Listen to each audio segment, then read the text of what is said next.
Hello YouTube.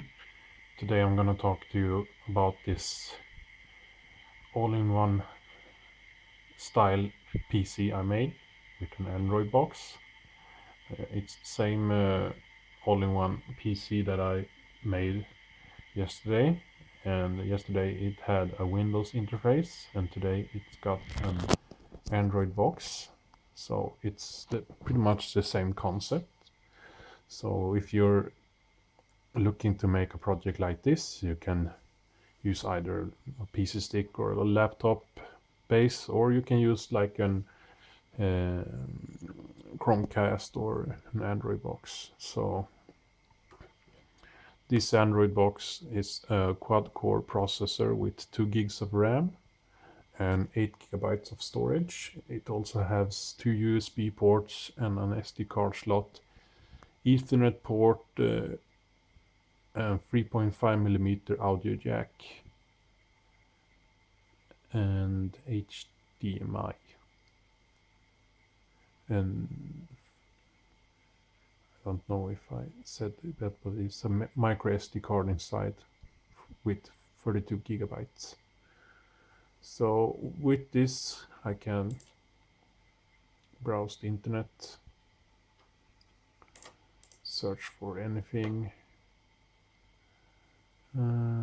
YouTube for example. We got some result from YouTube. I can use this with apps,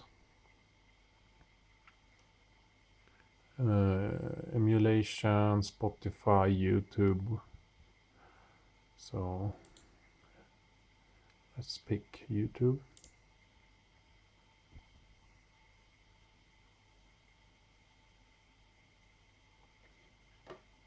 Well, let's search for 4K nature.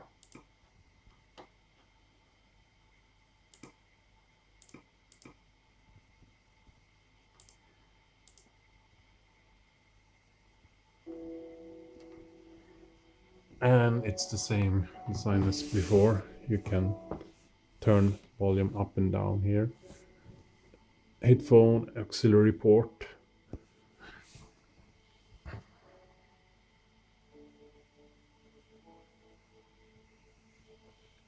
You can add a keyboard as well if you want to add a keyboard. And here you see PC speakers on the side.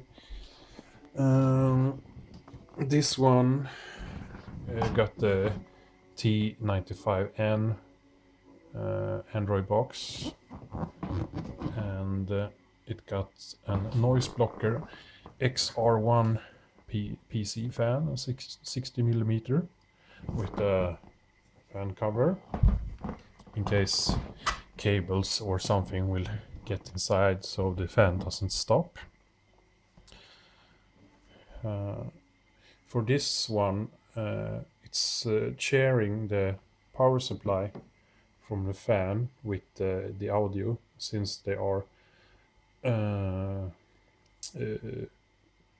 speakers runs at 10 or 9 volts, and the fan also works at 9 volts, and the Android box itself uses 5 volts and 230 volts for the screen. As you can see, there's a lot of cables, so cable management is okay at best, but compared to the other one, it only uses 3 plugs instead of 4 or 5. This as well is a nice weekend project, just made from scrap parts as well.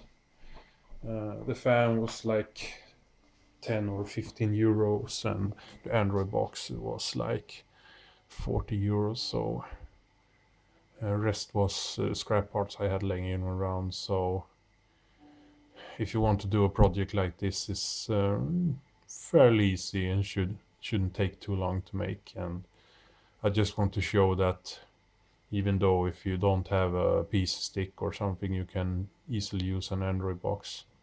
The reason the Android box is fan cool, like in standard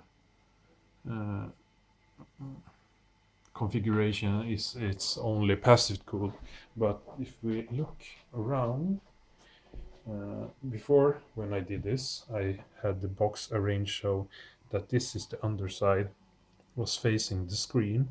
However, when starting to push the box, this screen as well as this Android box gets sandwiched between here, and it creates heat, so it starts to have artifacts and start glitching and stuff like this.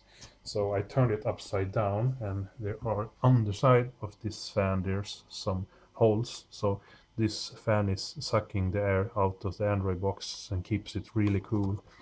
And when I use applications, the temperature can rise around 10 or 15, maybe 20 at like real bad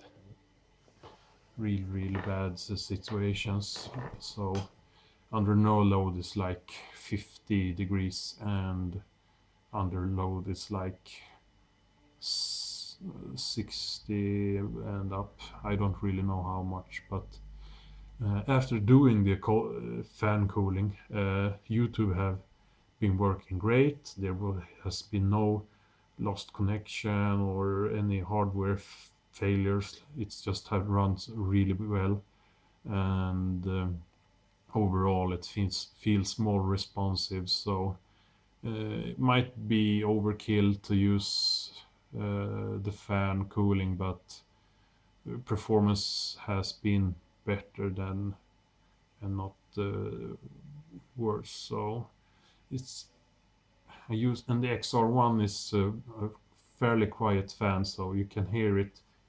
If it's a really quiet room, you can hear it just spin slightly in the background, but it's nothing too bad. So for this one, I think I will stick to Android. It feels really good. So if you have any questions or you want to share your project, please do so. And thank you for watching, and have a nice day.